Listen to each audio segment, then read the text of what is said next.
So good evening everyone. We welcome you again today for another lovely session under the series Spirit of Auroville. And today we have Loretta with us.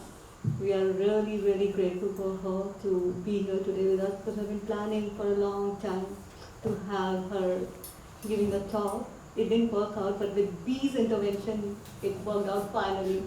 So it's really a great honor to have her today with us. So this is our fifth talk in the series series Spirit of Auroville, and this will continue every second Saturday.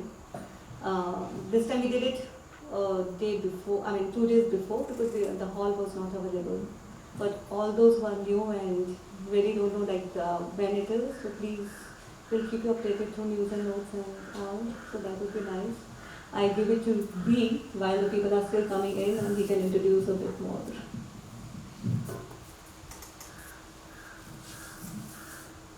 So please come in.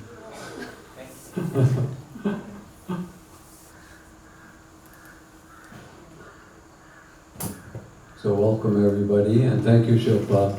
This series has been going on, as she said. We've done 4 or 5 already, and the idea is the spirit of Auroville, because in these times it's so important that we connect to that spirit so that we are able to move forward and go ahead. And we're so fortunate that Loretta has taken time to come and be with us. Loretta I have known for about 50 years. When I came to Auroville, she was already here, and she had met the mother, and she can tell us about that. She's had a very interesting life. She also went back to USA and worked as a lawyer for women's rights and things like that, social causes. And she's been a prolific writer, lecturer, and she's on the radio regularly. So the Auroville radio, her talks are there every week. And you can go to her website, and this little booklet, Bhakti has a little stack of these booklets that have everything, more or less, that Mother and Sri Aurobindo said about why Auroville, what's the purpose of Auroville. So she has researched that and put it in one booklet, and you're welcome to have a copy of that booklet. Bhakti is right here, and she has the copies. There's a lot to say about Loretta, but it's better that she tells you some of these amazing things that have happened to her and have happened to Auroville, in which she was a witness. And her research, she did something extraordinary that many of you may not know about. You know, the Mother's Agenda is in 13 volumes. So that's a little bit formidable for most people to read all of that. Of course, it's very rewarding to read all of that. But she condensed the 13 volumes down to 2. And she focused on the experiences of the Mother and all the stories about the ashram and other things that were happening at that time, she has left out. So if you need that book, those are also available. She arranged it herself. You can get those at the Savitri Bhavan. And so she also has a wide background in Savitri and all the works of Sri Aurobindo. So our idea here is that we have a conversation with her. You're all to participate. Your questions, your comments are most welcome, because she doesn't want to just give a non-stop lecture. She would rather, we're all involved in this story, and I will ask her a few questions, and all of you feel absolutely free to participate, so you can just raise your hand and then we will call on you and you can contribute as you feel.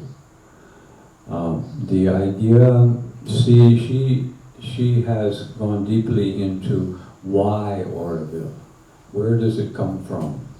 And these are things that a lot of people do not know. And in these times, it's so important to have the roots, to have the source, and to have things directly from the source. Because people will tell you, you talk to the 3,300 people that are members of Auroville, you get a lot of different stories. But we like to get directly to the source, and she is an extremely valuable reference for that. So I'll turn it over now to Loretta, and I would like her to start. I don't know where she wants to. I would like her to start with her meeting the mother and talking about Auroville and how she herself maybe came to India, and just so you have a little background there, and then we can move as you wish into the different topics as according to your interests. Is everybody comfortable with that? You want to ask anything now? Okay. Yeah, Mr. Chen is laughing, so I think it's all right. We can go ahead. All right, Loretta, you have your own mic. Yes, I do. Yes, I do. Thank you, B. Thank you for all the really sweet things that you said about me. It's really, They're all true. it's really good to be here, and it's really nice to see everybody here. So my story of meeting the mother is like the most magical, beyond magical fairy tales you could ever imagine. I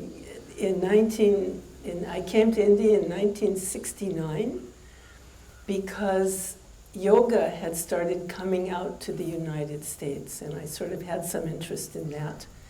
And I had a small time of vacation.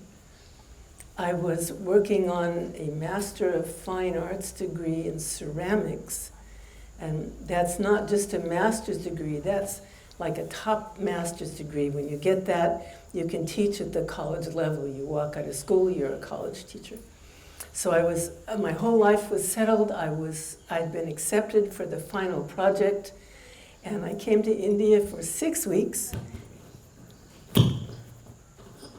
and I never went back.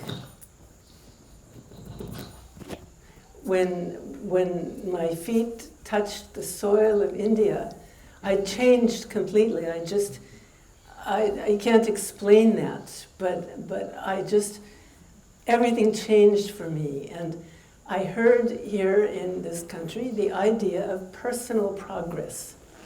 And my family was not religious. I was never in a church. My mother was an atheist, never went to a temple, had absolutely no moral kind of teachings like that. And personal progress, that was the most important thing to me. And I said, well, how do you do that? And somebody said, well, you go to the Himalayas where they have these yogis and they will tell you. I mean, literally, that's just about what they said. So I went to the Himalayas, and I spent 3 years living in Himalaya, actually is the correct pronunciation, going from ashram to ashram and studying the traditional Indian yogas. I put on the white sari of an Indian lady spiritual seeker, and I learned to speak Hindi very quickly, and I had no culture shock. Everything was wonderful. And I wrote a letter, and I said, well, I'm not coming back. and that finished all of my life in the States. And after 3 years, I began to think, oh God, maybe I better go back.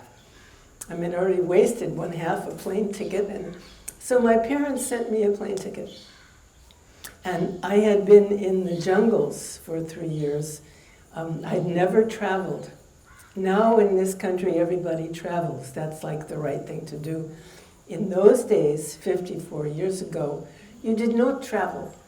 If you said something like, I have never left my village my whole life, that was the good thing. So I never went anywhere. I just stayed past Rishikesh up in the jungles in the different ashrams. So I thought, God, I better see something. So I decided to go down the coast of India to Kanyakumari and back to Bombay and fly out. on the way, I had an experience. And the experience, I'd already been doing yoga and searching for something. I didn't even know what it was. I mean, I look back now and I realize I didn't really know what I was looking for, but it was really important to me. On the way, I had an experience of the immortality of the body. And I got really excited. I thought, yeah. And I went around telling everybody, I went grabbing people, listen, you don't have to die. You don't have to get sick. And somebody said to me, there's a lady called the mother of the Sri Aurobindo ashram, and she is doing this work. So I thought, well, I think I'll go and see this lady. I was staying in the Ram Das ashram in Kanangad, and they had a library, and there was one of Mother's books. And it was Words of Long Ago, and Mother answered all my unanswered spiritual questions. So I wrote Mother a postcard, and I told her all about myself and my aspirations and my experiences, and I put my postcard in the mail, and I decided I would go from Kanyakumari up to Pondicherry to see Mother. And on the way, I stopped in Goa because there were lots of Westerners in Goa, and I hadn't seen any Westerners for just about 3 years. And I thought I'd better get a feeling for going back to the Western world. And I caught hepatitis. So by the time I got to Kanyakumari, I couldn't move. I was just laying on the bed, I couldn't move. And a young American girl came through there. She was looking for her boyfriend. Her name was Christy, and her boyfriend's name was Fish. So Christy was coming to Pondicherry, and I said, would you take me with you? And so she took me on the train. And I was delirious on the train. I remember almost nothing. I remember getting off a hand-pushed rickshaw. They had these rickshaws, pus they call them, in front of the ashram, going inside and lying down on the floor of the reception room in the middle of the ashram. And if you've been to the ashram, you know that nobody goes and lies down on the floor in the reception room. And there was a partition down the middle of the reception room in those days. And on the other side of the partition, I could hear Christy talking to the gate guard. And she was explaining I was sick and we needed a room. And it was the centenary year. This was February 22nd, 1972. There were thousands of people in the ashram all over the place. So she brought this fellow around the partition to see me out lying on the floor. And some force pulled me up on my feet. And I was always dressed like an Indian. And there I was, very politely, in my best Indianized English. I said, so very sorry to bother you, sir, but we've been traveling and we need a room. And he gave us a room. He gave us a room in the Auroville guest house, which I don't know, B might remember the Auroville guest house. It was an old Tamil house down near Parka Charbon. And I lay on the bed, completely sick, couldn't move. Our room was this big, and it had no windows. It had room for 2 beds, and the bathroom was right there, and I lay on the bed. And Christy brought me yogurt from the market. One day I took a rickshaw to the ashram, and I went in, and I sat at the samadhi, and I leaned on the samadhi because I was so sick. Something came from inside the samadhi into my chest, and I was healed. That was it. It was gone. And I knew that Sri Aurobindo had healed me of the hepatitis. And I mean, I didn't get up and dance down the street, but I got up comfortably and nice, and I started moving everywhere. I went around the ashram, and I felt at home. I could see white light everywhere, and I just felt like most of you must feel when you first come here, that it was my place, and I was home. And Christy left, looking for Fish, and I waited. I forgot about my postcard. I was so sick. I forgot about my experience. I forgot that I'd written to Mother. I was going back to America. But they said the Mother, this holy lady, would come and give a darshan on the 28th of February.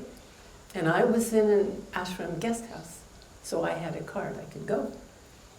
And then came the word that no, Mother would not give darshan, but there was a meditation in the meditation playground. I went to the playground, sitting in meditation, and I had a vision of a flame rising up above my head. And I thought, what do I do with this flame? I know what I will do. I am in Mother's ashram. Out of respect to the Mother, I will place Mother in the flame. Place Mother in the flame. The flame came down inside of me, and I was conscious. That's it. There was like consciousness and clear. And I thought, yeah, I got to see Mother. So I started asking, how do you see the Mother? And they said, you ask Madhav Pandit. He will give you a pass. So I went to see Madhav Pandit. Now I'd been in the ashram area for a week. I'd been in the samadhi about twice. I didn't tell him my name. Nobody knew who I was. I sat down at his desk. You remember Madhav's desk with the chair on that side? I sat down and I said, I would like to have the Mother's darshan. And he said to me, we have your postcard. How can you know how he knew who I was? But he knew who I was. And he said, you may have Mother's darshan. We have your postcard. But there are thousands of people here. You'll have to wait a few days.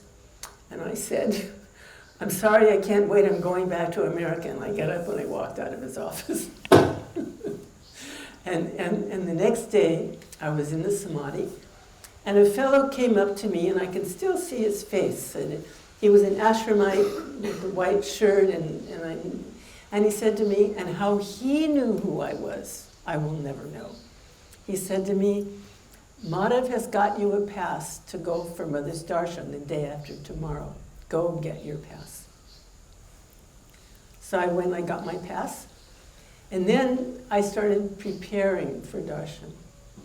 And I remembered that when I had started thinking about seeing Mother, I had a vision of Mother, and I saw her as a beautiful lady, tall and graceful, with long flowing hair, wearing a graceful white gown. So that's what I thought I was going to see. I knew nothing about the yoga. I knew nothing about Mother's work or Sri Aurobindo. I didn't know how old she was. So I made a painting of my experience to give her. And I went with my pass, and there was a line of people. So I followed the line of people, and we all sat outside on the terrace, outside Mother's room, and they would call your name one at a time. They called my name, and I went in, and I'm sure you've been in Mother's room for darshan. You know, you go in the room, and Mother's chair is there. And Mother was sitting there in her chair, and she was facing, I saw her in profile. And I walked into that room, and the force hit me like a ton of bricks.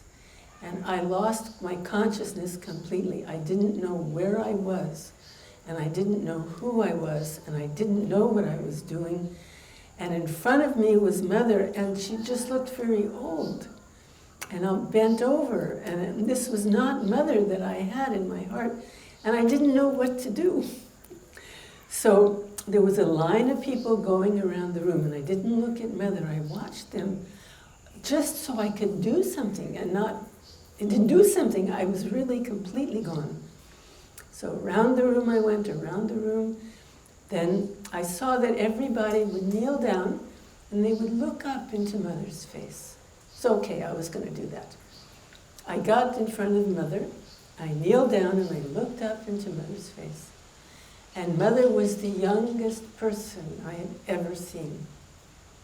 She wasn't old. There was not a wrinkle on her skin. Her skin was beautiful, like a baby's skin, like a rose petal. And her eyes were very bright blue. And there was like a light around Mother, a beautiful light.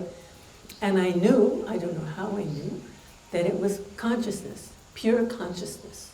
What consciousness, I couldn't have told you, but it was consciousness. And I was just there looking at Mother and looking at Mother. I had my painting in my hand to give her.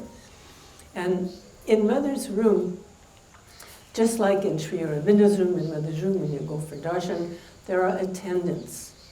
And they are there to keep people moving, because people come into Mother's room and they don't want to leave.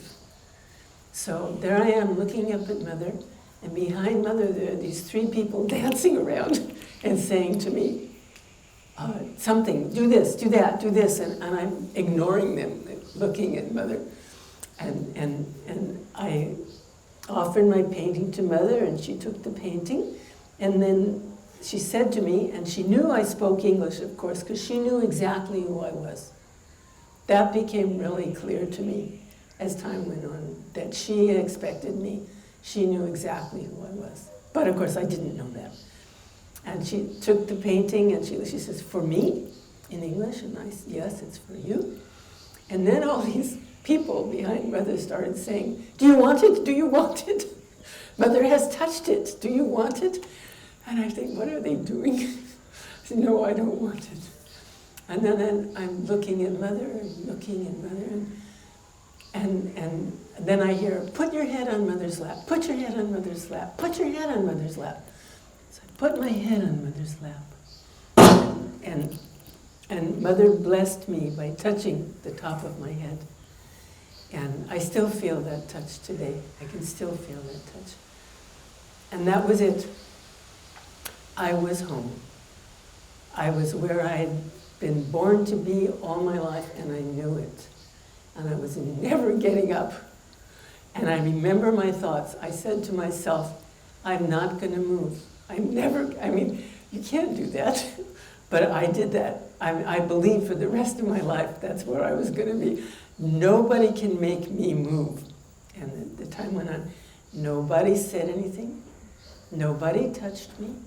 Some force, and I was completely unconscious, pulled me up onto my feet, turned me around, walked me out of the door, down the steps to the meditation room, into the samadhi. And I was halfway through the steps down the meditation room before I was even conscious of where I was. And of course, by then it was too late to turn around and go back to Mother's room, which is what I wanted to do. So I had to leave. So I walked out through samadhi, and I felt free, like a flying bird. I was free. And I knew that Mother had unglued the glue that was holding my personality together. I knew that. But I thought, okay, I'm free to go back to America, because that's really I was focused on that. So I went, and I remember almost nothing after that, except I went back to my room in the Auroville guest house. I remember putting some things in a suitcase. I remember the next day getting on the Auroville bus. I remember getting off the Auroville bus, and standing in front of me was Johnny Walker.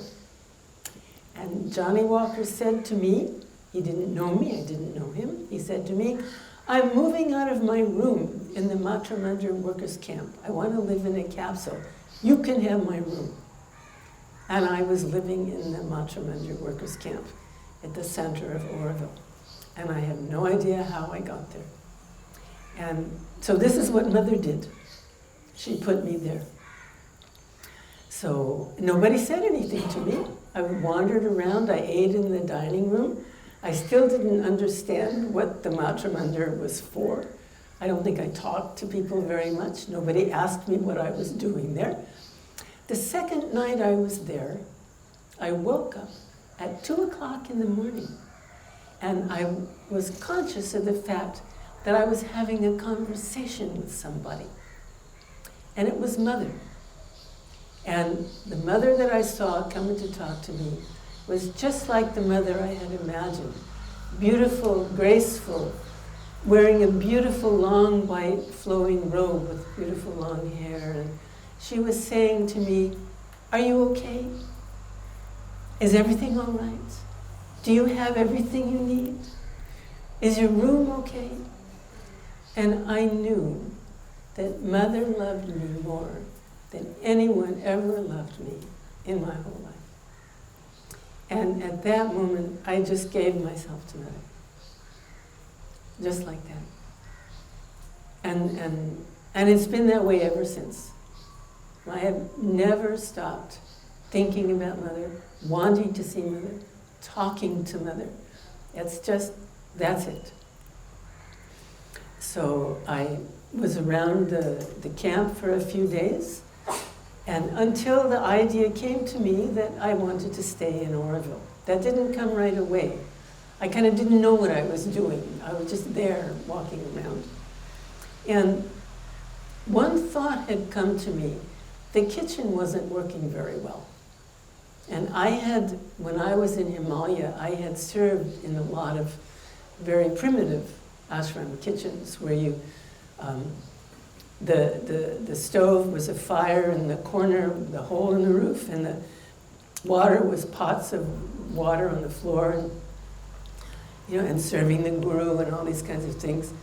And I sort of felt like at least I knew something about cooking in this country. And one thought went through my head. I thought, gee, maybe I ought to fix this kitchen. And I forgot it. So then I asked, okay, how do you join Auroville? And they said, you write a letter to the Mother. So I gave a letter to Shyam Sundar, to Mother, that I want to join Auroville. And I got a letter back from Mother. And her letter was, you have to fix the kitchen in the Mantra Mandir workers camp. And then you can be an Aurovillian. You can join Auroville, but you've got to fix the kitchen.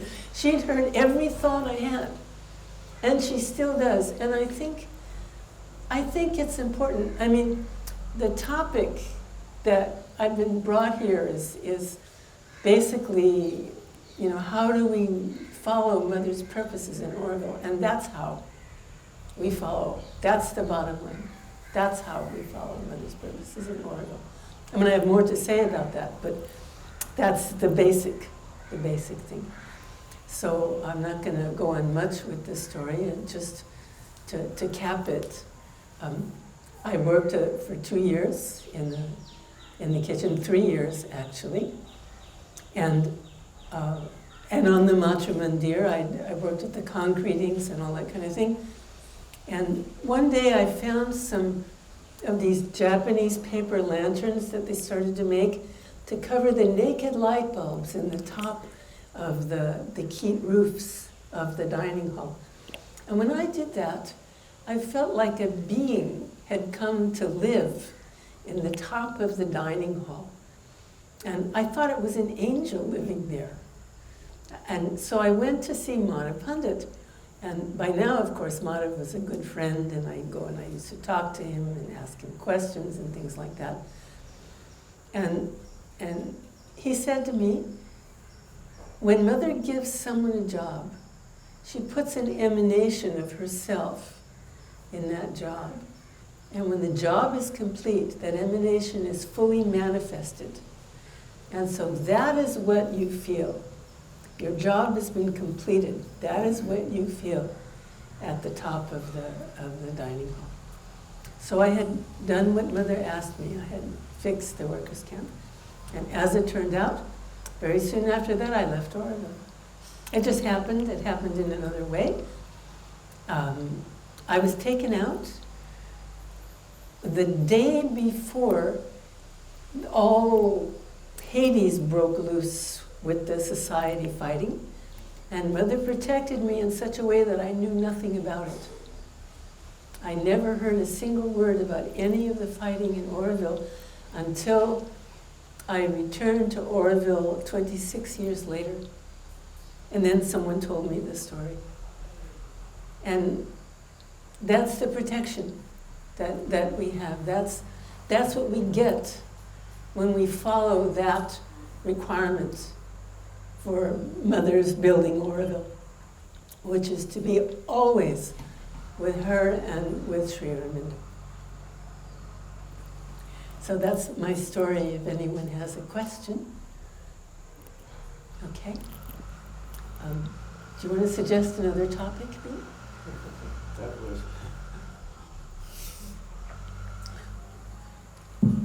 Yeah, after that, it's difficult to say anything, but how did you then follow up on what Mother wanted you to do in Auroville when you came back? Okay. So how the steps in your life in Auroville, how did you follow that spirit that you got, or that the gift the mother gave you, how did you follow up on it? Okay, yeah, I can explain. Well, Mother sent me for training to do that. I was living in the ashram. I was there for 3 years. I was in Golconda. And by then I'd been in India for 9.5 years, wasted 2 plane tickets. And somehow or the other, the idea kept coming to me that I should visit my family. So we got the 3rd plane ticket, and I went back to the United States for 3 months, fully intending to come back, but not to Auroville, to Golconda. And while I was there, I was visiting family in San Francisco, and walking around the streets of San Francisco, I started hearing a sound, like the ringing of a bell, again and again. I started to listen, and it was one word. It was stay, stay. And it was Mother's voice, and I knew it was Mother's voice because I listened to Mother reading The Mother by Sri Aurobindo on the CD, always. And so I fought with Mother for 3 days. I can't stay here. I don't want to stay here. I'm going back. And then I understood that I couldn't take everything that she had given me, because she had given me everything, and then refused to do the one thing that she asked me to do that I didn't want to do. So I stayed on complete faith, because I had brought a bunch of paintings back with me. I painted some paintings while I was in Golconda. I had thousands of dollars in my pocket. I could have gotten on the plane and come back, but there I was. So I had to find a job. So who was going to hire me? I was 37, almost middle-aged, a 37-year-old artist from some unknown ashram in South India. What could I do? So my father was driving me around to try to find a job, and finally he said to me one day, he said, you know, when you left, women's liberation happened. He said, we always thought some man would take you off our hands and marry you, take you away, which was how women were looked at, you know, back in the 50s and the 60s. That was the role of women. But that's not true anymore. He said, you've got to work. He said, your younger brother, I have a younger brother, is a lawyer. He's a very successful lawyer. And we always thought you were smarter than your brother. You can be a lawyer. Can you imagine? He said, instead of leaving you my money when I die, I'm going to send you to law school. And I thought, oh, come on. I can't go to, what are you talking about? I can't be a lawyer. And I went home, and then I thought, I could be a lawyer. What do I know? I know nothing. All right, I'll be a lawyer. And so that started it. I had to study to take the law school admission test, and the California bar is the hardest bar in the United States.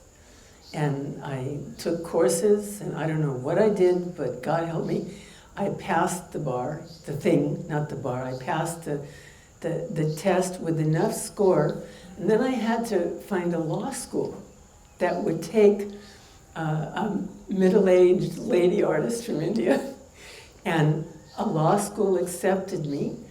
And when I told my father, he had tears in his eyes. So I lived with my mother, and I went to law school. And what I'm trying to say is, this long story, is that was training for what I do now. Because I learned how to do legal research. I learned how to be a lawyer. When I became a lawyer, I did appeals. I did trials, I did appellate work, I did very high quality research, and I did presentation before high courts. And when I came back to Auroville, I started doing very high quality research and combining my artistic skills and making exhibitions of mothers' photograph with research on their teaching in their lives. And pretty soon that turned into books. And then that turned into lectures. And then that turned into doing programs on the radio, where that's exactly what I do. My programs are research and presentation to the High Court of the World on Mother and Sri Aurobindo.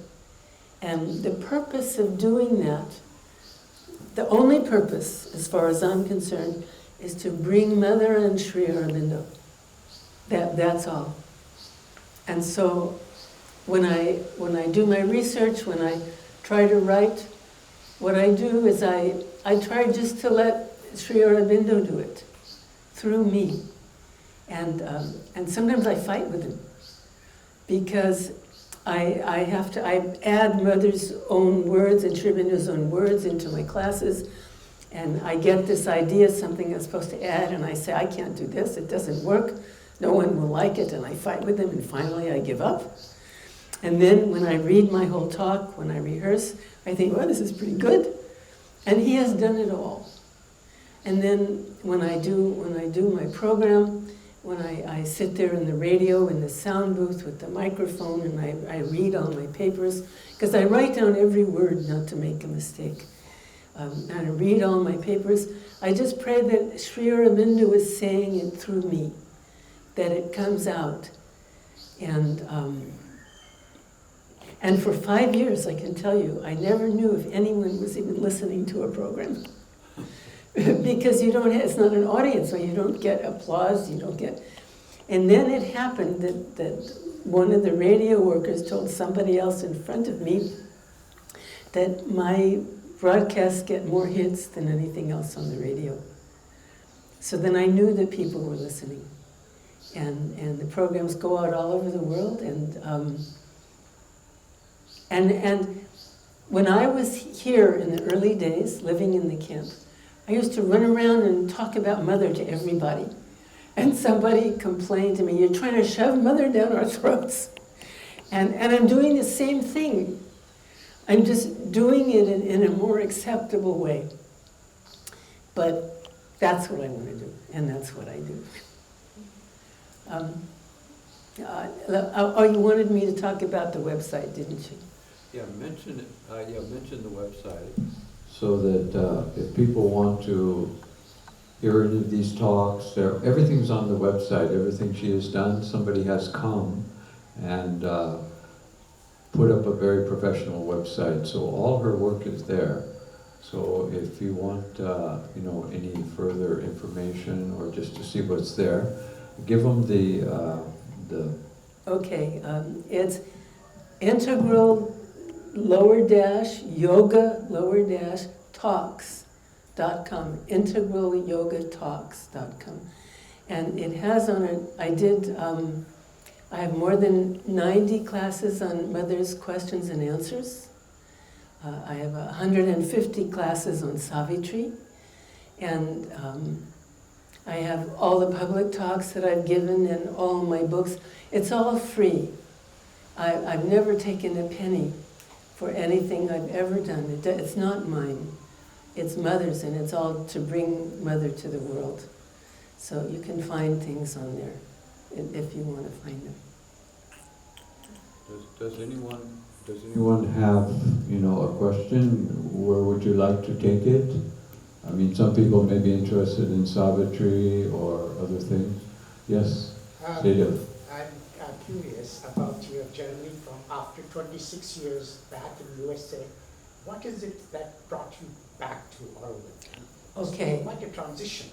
The question is, he's curious about my journey after 26 years. I was 23 years in the States, 3 years in the ashram. What brought me back? Mother told me I could come back. you see, I was heartbroken. I mean, I felt, you know, I'm how abandoned by mother. How could she make me not come back? And I tried coming back a couple of times, and it became clear that I didn't belong here. And so I said to mother, I can't think about it anymore. You tell me when it's time to come back. And so she did. But she didn't tell me. I always thought I'd go back to the ashram. I always saw myself in Golconda forever and ever. And she said, no, you have to go to Auroville. And by then I knew better than to rebel. I said, all right. So I came here, and I was staying here in Atiti Griha guest house. And I had the idea I'd build a house. Because I'm a designer, I design anything and everything. I've designed houses, I've designed furniture, I designed costumes. And I thought, good, I'll make my own house, I'd like to do that. And when I came back, it became clear that that was a difficult thing to do. Auroville had changed a lot. It was in Auroville I didn't know at all. So then I had to find a place to stay. So I already had visions of the house I was going to build.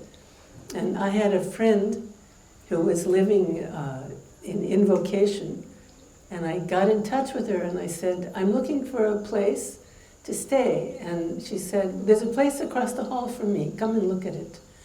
And I went and looked at it, and it was all the visions that I was having about what I was going to build. So I took it, just like that. And I've been there ever since. But I can tell you that I had a lot of culture shock coming back. I had no culture shock going to India. I had a huge amount of culture shock going to the United States. I had 5 years of culture shock trying to adjust, but I did. I mean, I did fine. I have cases in the law books. I've actually made law. I was respected by my colleagues. And then I came back here and I had a lot to adjust to this new Auroville. Because when I came here, there wasn't a blade of green grass. And there was not a tree, and there were these crazy people like me and like me, and we were in a completely different life. And now Auroville accommodates so much more. And there are so many places and nooks and crannies and adventures that I don't even know about. And because I've always focused on my work and stayed really at home and on mother, I don't know the new people. So I just stay with mother and do what she wants me to do. Yes.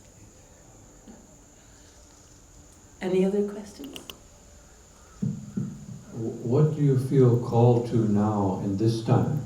Because Auroville obviously is going through a transitional period, and there is a lot of work and healing and all of these things that needs to happen.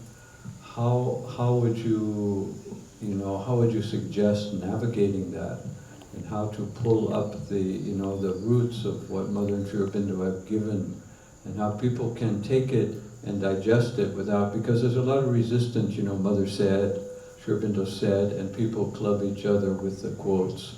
How to get out of that spirit of the fight and get into the spirit of collaboration? How would you? You know what? At least they're giving the quotes. I mean, nobody was giving quotes before. God help us, they've got the quotes. The understanding will come through.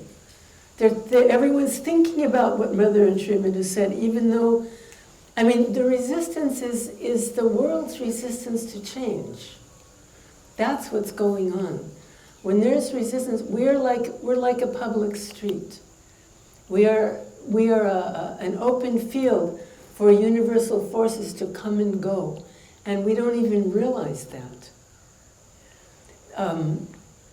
I would say that what you do is you get back to the truth of the creation, and the truth of the creation is love. So when you wake up in the morning, and everyone I've talked to wakes up in the morning full of weird fears. I mean, I certainly do that. I wake up and I think of something I have to do and I'm very afraid of it.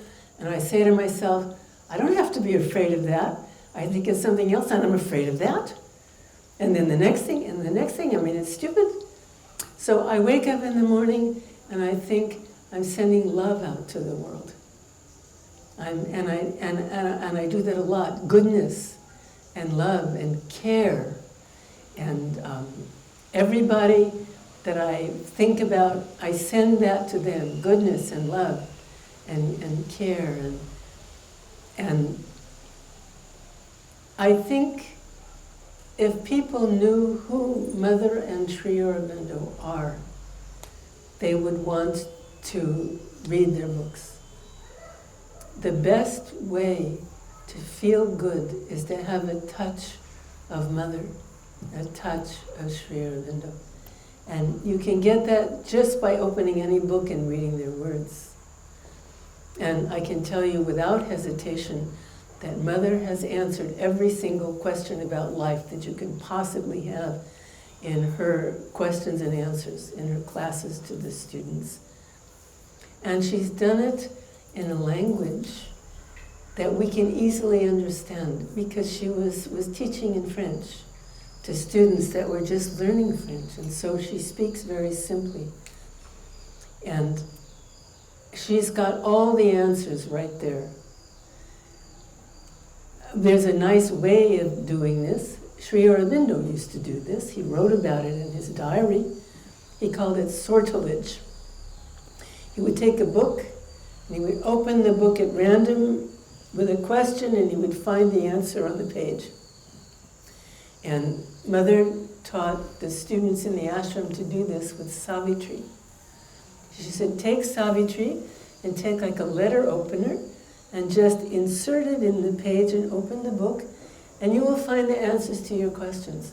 And it certainly works for me. And it works all the time.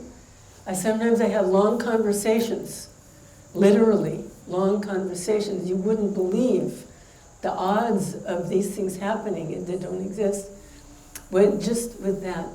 But if I feel bad, I just read something that they say. I will say something that I've really understood, and that is just about everything that's going on here. And I've understood it because I've understood it in myself. It's going on because people are living in a world that's been made by their imperfect mind. They're not actually hearing what's going on. Because what happens, and Mother has taught this, it's almost a quote from Mother, your mind is like an automatic tape recorder, and it tapes over and over the things that it said, and it's going on, and it's telling you stories all the time. And so when somebody talks to you, you're not hearing what they said, you're hearing what you're thinking about. So you don't actually know what they said, and they're doing the same thing. That we have, the mind was made, that's the way the mind is. It takes information for us and it cuts it up into little bits so that we can understand it. And then it thinks that little bit is all there is. Then it starts on the next little bit, and that little bit is all there is. So we're living in a fragmented world of a bunch of stories that we make up. And Mother said, the way to not do that, to quiet the mind, is in a concentrated aspiration, you try to open to something higher. The mind likes this, and the mind will actually quiet itself down. And then you'll receive truth and you'll know what's going on. And I can say without hesitation that from my birth, I have created every problem I've ever had. My attitudes, even as an infant, because I came into this life with mindsets of my own. And whatever responses I have been limited to this limited consciousness. And it's built up in me all kinds of personalities that are all wrong. I can say that one of the things that's happening in my own sadhana is that I've been trying to work on my body. And I found that all these things that I have felt, all these wrong tracks that I've happily gone on, that we're all going on, that's what we do. All these wrong tracks have built up little collections of things in my muscles. And these things are coming out. And sometimes I don't even have any thoughts because I worked out those problems. But there's all this pain that I couldn't handle that's in there. And I have to deal with the pain. Okay, how do you deal with the pain? You put Sri Aurobindo's light on that pain. And believe me, it works. So what do you want to do to get along? Call on Mother. Call on Sri Aurobindo. Ask for their consciousness. Let them be with you. Mother has a flower that she calls no quarrels, which is, okay, you see this flower, think, okay, no quarrels, I'm not going to fight. And then you start looking at yourself, and you're quarreling all the time. I mean, I'm quarreling with myself all day long. I go to bed, I'm quarreling with the sheets. I mean, it's a huge yogic feat not to have any quarrels. Mother says that before you go to bed at night, here's what Mother says. Mother says, before you go to bed at night, you run your day before the highest thing that you know in front of your mind. And you pass your day before the highest thing that you know. And you see what you've done, and you learn what you have to do. And this helps you. You have to know who you are. You have to, because that's the yoga, actually. That's the yoga. You find out who you are and what has to change, but you can't change it. Because we are now in a time when this new force is coming down. We're in a time, Mother Sri Aurobindo came here to bring the next step in evolution. And the next step in evolution is to get us to be beings beyond this crazy mind that's driving everybody nuts now. It didn't used to, but it is now. And that force carries the change. We can't change ourselves into something that we don't know. There's no template for that in the creation. It's a new thing. So the new thing carries within itself the change. We have to open ourselves to that all the time. That in itself, it's consciousness. It brings you more consciousness to look at yourself. And you have to have that wish for things to be better. Just simply that you want things better. And so, I mean, for me, I want things better in the whole world. And you see what the world is doing, you want things better for the world. I think there's only one thing that's going to do that. And that's to bring the new consciousness into yourself, because that has the most influence on a universal level. You're radiating broadcast all the time. And that's a big responsibility. What are you radiating? Are you radiating frustration?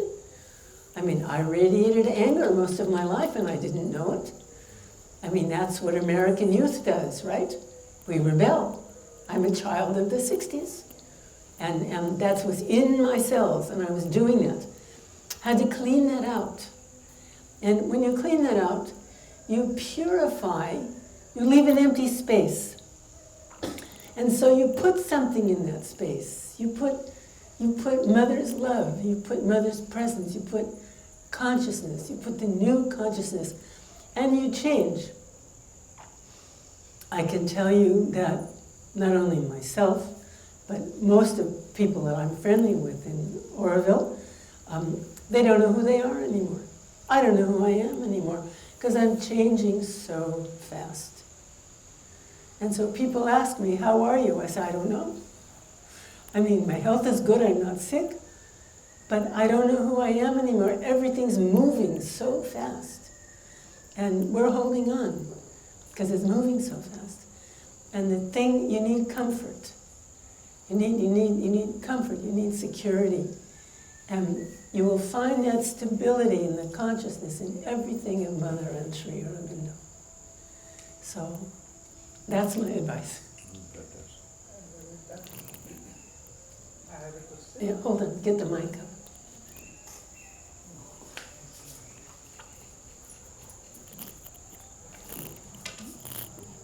Yeah, Ramnarayan. If I have taken correctly from your words, even before seeing the mother physically, you were experiencing mother's presence. And all through it is happening, and even physically not there, she has been guiding and getting the shape of everything. Even now when you say, even her presence and guidance and everything is there. But as we said, at the present situation, when somebody says, that means somebody is also representing a level of consciousness. Maybe other people also say that. When they say, what you are talking about the mother? She is already dead. When you hear this, how do you respond?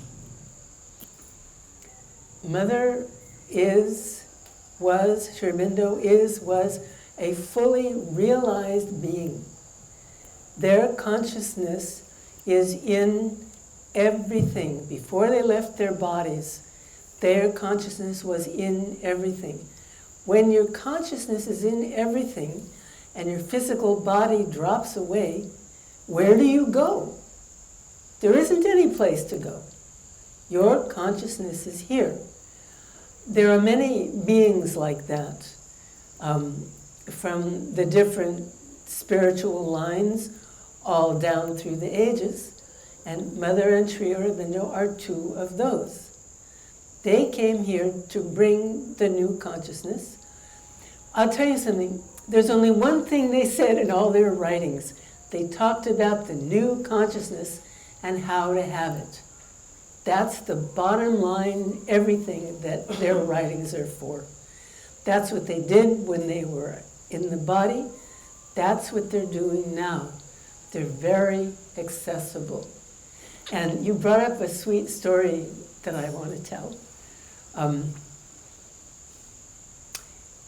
It must have been about 35 years after I came to Mother. I took a kind of workshop where they said, get your consciousness very quiet and go back to the first wonderful memory you ever had. And I went back to before I could talk and before I could walk, Mother came to me. I was just an infant, and I was not happy with the life that my soul had chosen for me, and I knew that. I was very conscious of that somewhere in my consciousness. And Mother came and she said to me, you will get what you want in this life. And I remembered that. So you see, that, and Mother is with all those who are there, who are here for this. And then I was in Lodi doing a workshop in the Lodi ashram, and I told that story, and someone who was working in the Lodi ashram, and I believe he's living now in Auroville, came up to me afterwards and said, I had the same experience when I was an infant.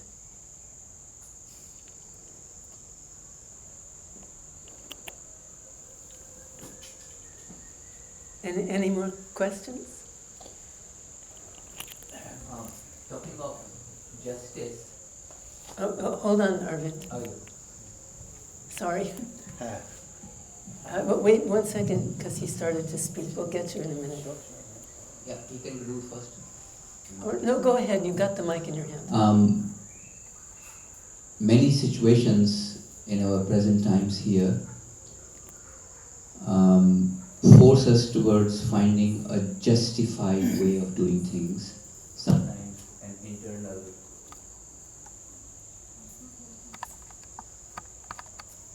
The switch on? But it does not stay on.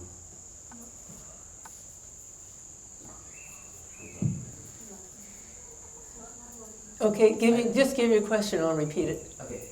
I'm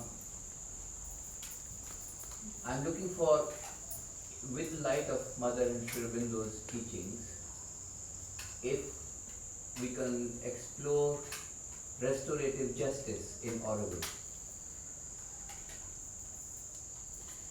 Okay, the question is, how can we have restorative justice in Auroville?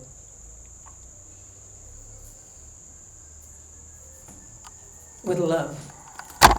With all the love and the depth of their teachings, that it is justice, but at the same time it's restorative.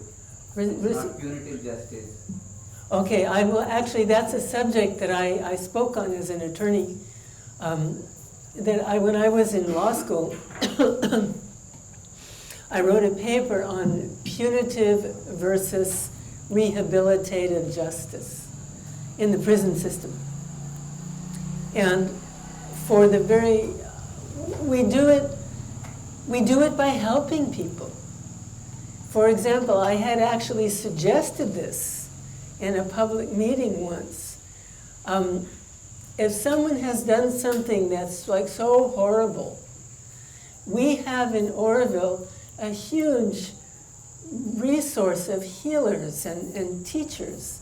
And that person should be given the choice of either they leave Auroville or they go through a rehabilitative program and they change. And there were a bunch of healers that were ready to do this, but it never got organized. So I'm talking about one area of your question. But a justice system, I was in a justice system as an attorney, and a justice system is fundamental fairness. Fundamental fairness requires really thinking about what is fundamentally fair. How can I be fundamentally fair? It means not thinking about yourself first. It means not judging. And I think people have to want to do this, have to create a fundamentally fair way of approaching people, of listening to people, of dealing with problems. And what that takes is more consciousness. I want to interject very quickly one thing that Mother said about Auroville. By the time she got to her third reason for Auroville, she said, you can't plan the buildings of Auroville. The physical Auroville will be worked out as the realization proceeds. Because Auroville is here as the cradle of the new man to realize the new consciousness. Okay, that tells you how far we've gone in 50 years. How much have we built? Where is our realization? So the fundamental thing is that realization. And I will say, after all these years, it goes right back to the beginning yoga in the ashram. The ashramites came, they were given a room, they were told aspiration, rejection, and surrender. You see something in yourself you want to change. That's your aspiration. You reject the thing you don't want. You surrender to who's going to help you do it. And in this case, it's the new consciousness. It does it. It's hard work. I can tell you it's painful, but there's nothing left to do. Everyone should be doing that. I mean, if you're not, how can I say it? There's a division going on. There's a new age coming. There are people who are ready for that because of the level of their evolution. Then there are people who are not ready for that, and they don't have to do it. They can have a nice life full of desires and pretty things and problems and the fairy tales and the things that they can have a good life. That will happen according to their evolution as the new consciousness changes in the creation. Okay. Let me answer your question. What's your question? I'm okay. Okay. And you had a question? Oh, it's just Arvind. Anybody else? Yes, sir. Could you share a bit about the collective yoga? Like when I'm reading about mothers work on Auroville and ashram, she speaks about how Auroville is a place for collective realization. Yes. Okay. The question is about collective realization. What do I think or about the collective yoga? Collective yoga is a very good way to start thinking about the fact that we're all in it together. And it's also a very good way to realize that everyone in the collectivity has to be doing the yoga. But the result of the collective yoga, the real collective yoga comes about at a certain level of realization. When you can't hurt anybody anymore. When you get a certain level of development within yourself where you developed enough sensitivity that if you hurt the other guy, it hurts you. I mean, that's collective yoga. So it's not enough to talk about a collectivity if you don't act like a collectivity. And I will say that now, today, and I think since the COVID business, all the fiasco COVID nonsense started, everything has come about to keep people separate and alone and looking at themselves. And that's going on all over the world. Everybody has got to face themselves, and either they will or they won't. So we might as well do it.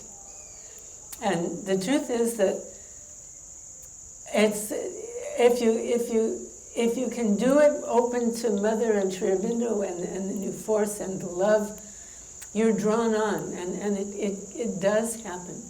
And the pain that we have is the pain we brought with us.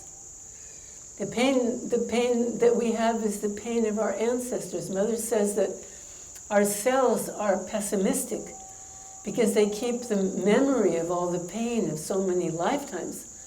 And so you have a good thought and immediately you have a depressing thought. Why? Because in the cells, that's all that's ever happened. So you have to talk to your cells, you have to talk to your body, you have to comfort and calm it, and you have to do that all day long and with everything you see. And I always say put the light on it. Just put whatever that means. Who knows if we're capable of putting the light, but do it anyway. Even if you think you can't do it, Mother says imagine that you can do it. Always the positive thing.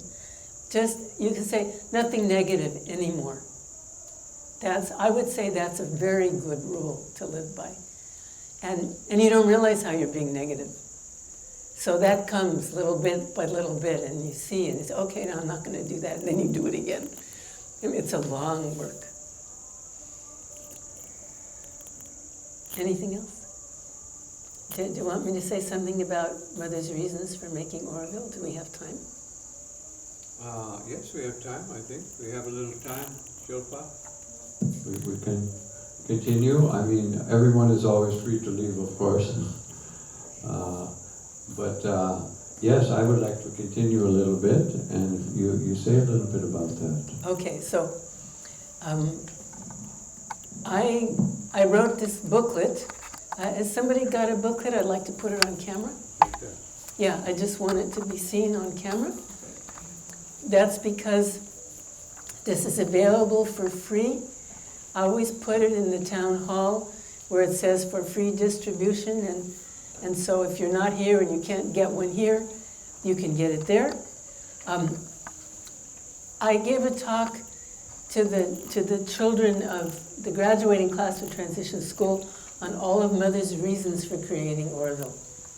So I wrote it down like I write all my talks, and then I did it on Auroville radio for Sri Aurobindo's I'm sorry, for Auroville's birthday year, Auroville's 50th centenary year. And then I put it in the booklet. Mother had 4 reasons for creating Auroville. She, in her life, 5 cities came to Mother to be made. 1 when she was a child, 1 before she came to Sri Aurobindo, 1 after she was here. The Nizam of Hyderabad offered her land in Hyderabad, and Mother could not do it there. City number 4 was going to be at the Lake Estate on Oostery Lake. It was going to be called New Horizon. That didn't work because the people who were going to make it left. This is city number 5, the city of the dawn, the dawning of the new consciousness. The first idea, and Mother planned it with Sri Aurobindo. They talked about it for years.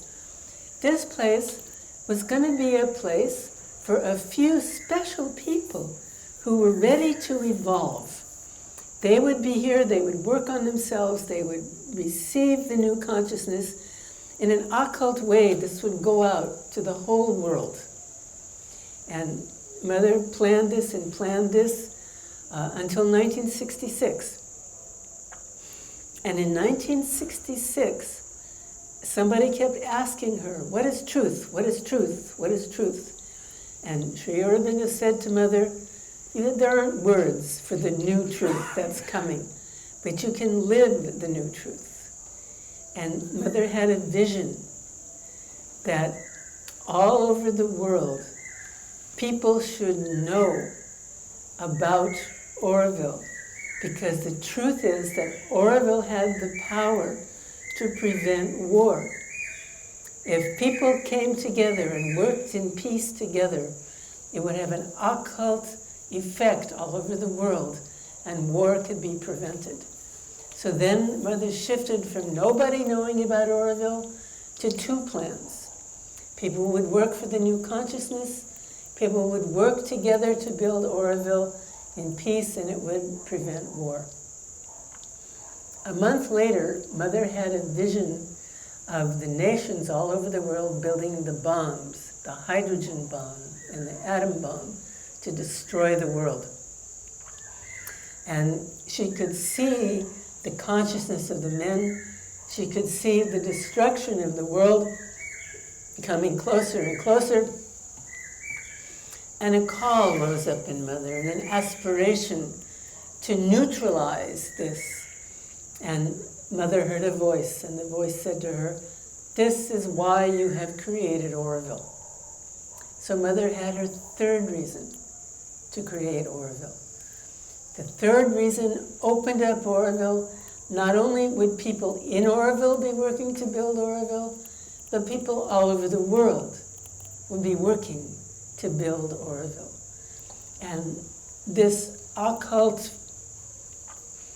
forces of people working for peace, working to build the new city, working on themselves, would slowly but surely change the forces of destruction into the forces that would prevent the bombs and prevent a war.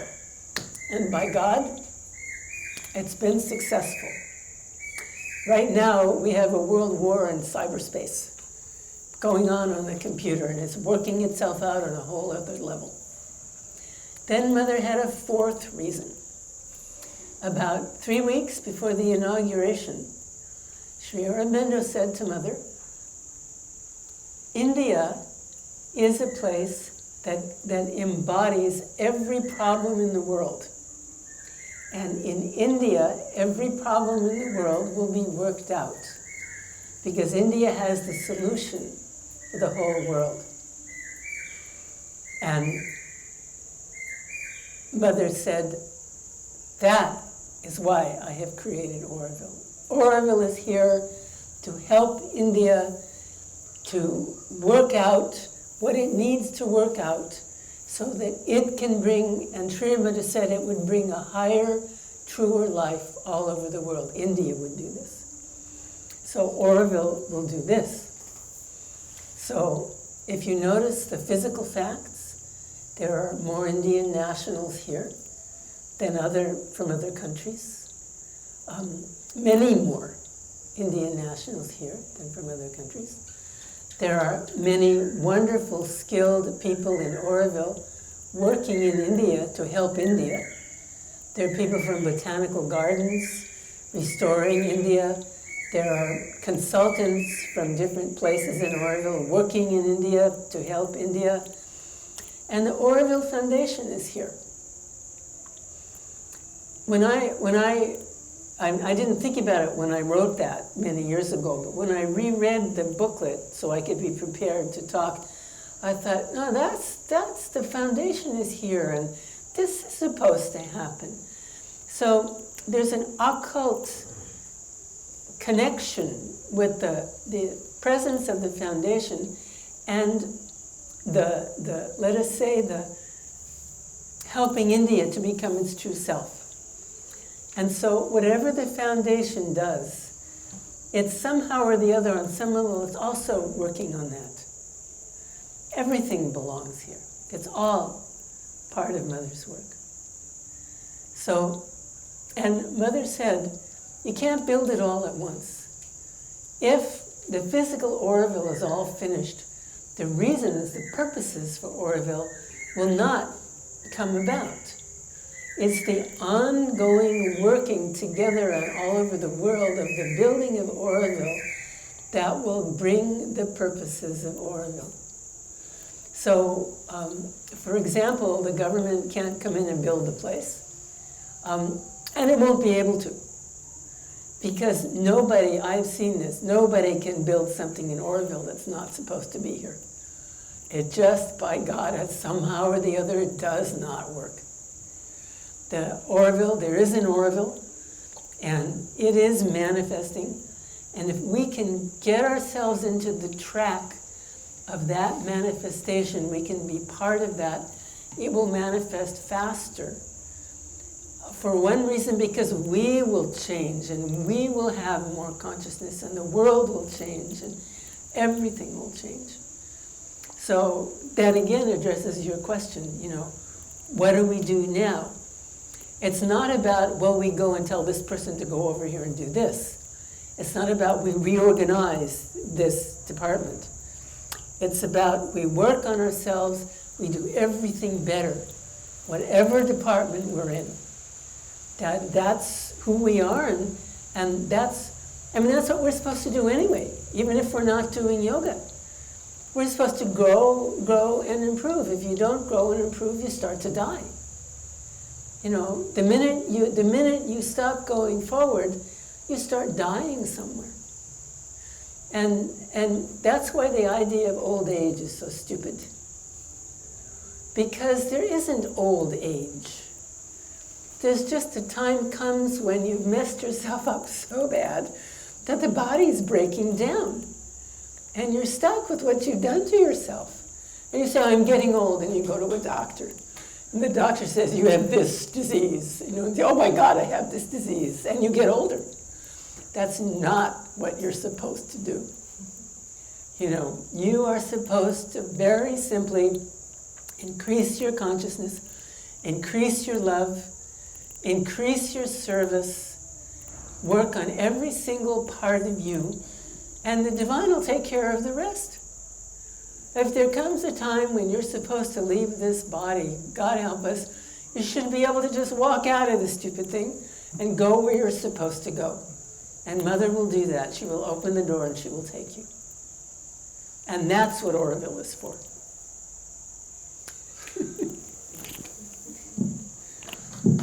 Thank you so much. You're welcome. Thank you.